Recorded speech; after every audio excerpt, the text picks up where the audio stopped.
What's going on, everybody? We're back with another video today. I just can't stop talking about Diablo 4. I'm just too excited about the game. I'm hyped, guys. I mean, that's what can I say, you know? I mean, I'm sure a lot of us feel that way, but that turns into videos for me. So I wanted to talk about this today. We have a post here still on the fence with the pre-order for 29, which is today, and I just wanted to give my thoughts on a few people because I've actually seen this quite proliferate throughout the community. They have a lot of criticisms in terms of things that are outside of the game. And what I mean by that is they enjoy the game, they enjoy the gameplay, but they're not interested in pre-ordering because of things that are not necessarily pertaining to the game.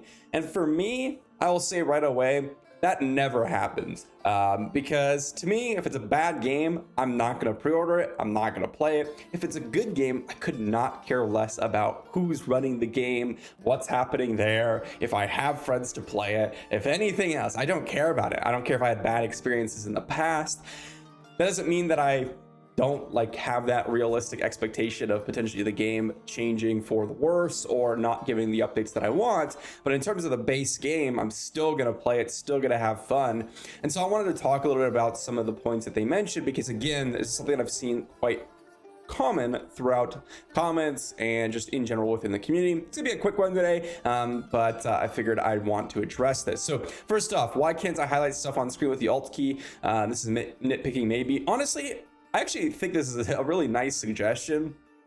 For me, in Guild Wars 2, I always come back to this because it's the open world game, and it has a lot of similarities to Diablo 4, honestly, with the events and such.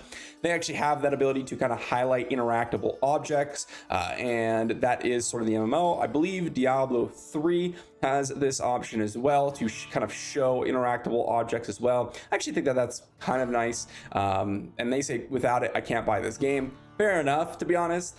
This to me is a reasonable criticism. If this matters a lot to you, then yeah, you're probably not gonna want to play it if this is that important to you. To me, it's not nearly as important.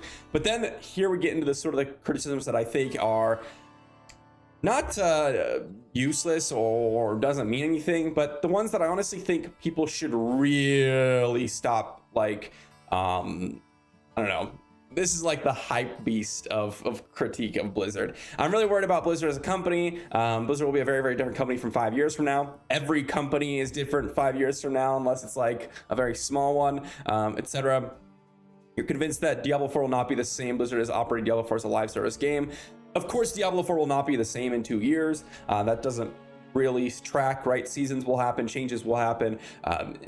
But I will say that in 2 years, even though there might not be the same team running Diablo 4, I highly doubt that the main gameplay mechanics will be changing at all. We're still going to be killing monsters, we're still going to be leveling up our build, we're still going to be doing open world content, we're still going to be doing dungeons. All that stuff is going to be the same, it's just how we do it that might be different. And as they say, this is more of a time will tell aspect. This is absolutely true.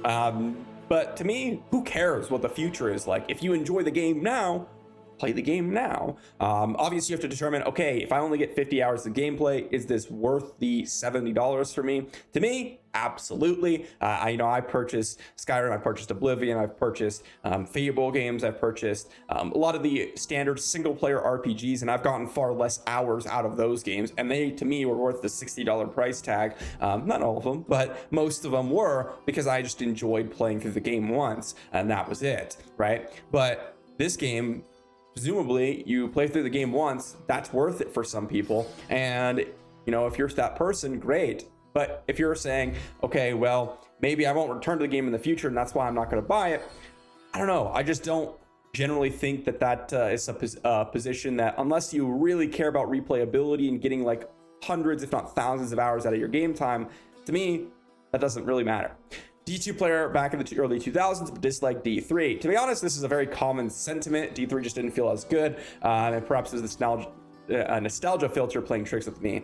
I will say that if you enjoy D2, there are a lot of cases where D3 will not be nearly as fun. And the reason for that is when we started D3 is much more of an arcade type game, whereas D2 was much more of a on rails RPG, ARPG, traditional ARPG game. Diablo 3 is very, very I'm gonna use the term meme, where you just run around and one shot everything. Like that is literally the game, and it's fun. It's just not the same as D2.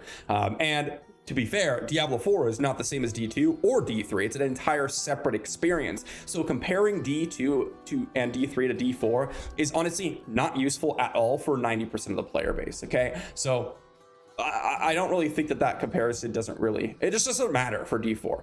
I don't have a built-in set of friends that I know are playing this game with me. Honestly, this is kind of, for some people, this matters a lot. To me, again, if you enjoy the gameplay, who cares? You wanted a community of non-toxic players that want to dungeon, run, or chill, or if I should expect the worst the gaming has to offer.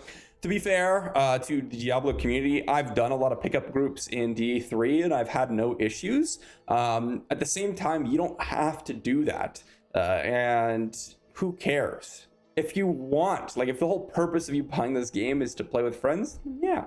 But if you just enjoy the base gameplay loop, then go for it. Which, by the way, I want to add, they say the beta experience was fun and engaging and it reminded D2. I liked the beta enough to nearly purchase the game immediately after. So if you enjoyed the beta, and assuming that, you didn't really run around with friends the entire time and all that stuff, just play the game, Don't worry about all these other things. And lastly, this one, this one is just... crazy to me. This is the hop on discussion that everyone wants more info on. I don't expect much expansion on this topic. I feel like we're all desiring a clear understanding of Blizzard's plan. It's running the battle pass, expansions, live service content. What do we need? What does Blizzard need to say, guys? This one, this is part of the reason why I decided to make this video as well, is because yes, Blizzard as a company, yes, microtransactions. Guys, they said battle pass will be cosmetics only. That is cosmetics only. The free version will contain abilities to get potential XP for everyone. Free version, not the paid version. XP will never be pay to win. Expansions, they will potentially come out with expansions in the future that will cost DLC prices, which is very standard.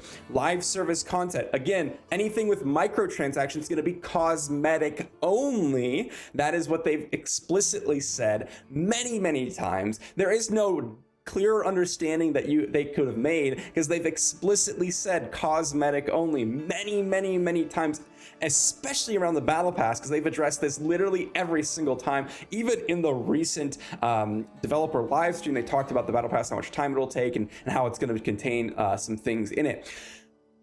Guys, it's just, we're just looking for something to flame Blizzard for. So I wanted to address this. I felt like this one this one I wanted to go ahead and address. Now, I will agree with this comment right here. Why not just wait and see how it's doing? It seems like you might have doubts. It might not be a day one game for you, which is just fine. I agree with this to some degree. At the same time, they mentioned the beta experience was fun, and I liked the beta enough nearly to purchase the game. If that was you, you should be buying the game, in my opinion. If you enjoyed the beta that much, we're like, dang, I like this game, I'm gonna go buy it. Pre-order immediately. Get it, guys. You don't worry about microtransactions. This is already dispelled. Don't worry about the future of Diablo, because if you're worried about the future and this person's saying, let me see if there's some other futures, let's say, wait and see how it's doing, you already enjoyed the beta enough to play it. Just play it. Who cares? Guys, just enjoy Diablo 4. If you enjoy it, just play it. Who cares?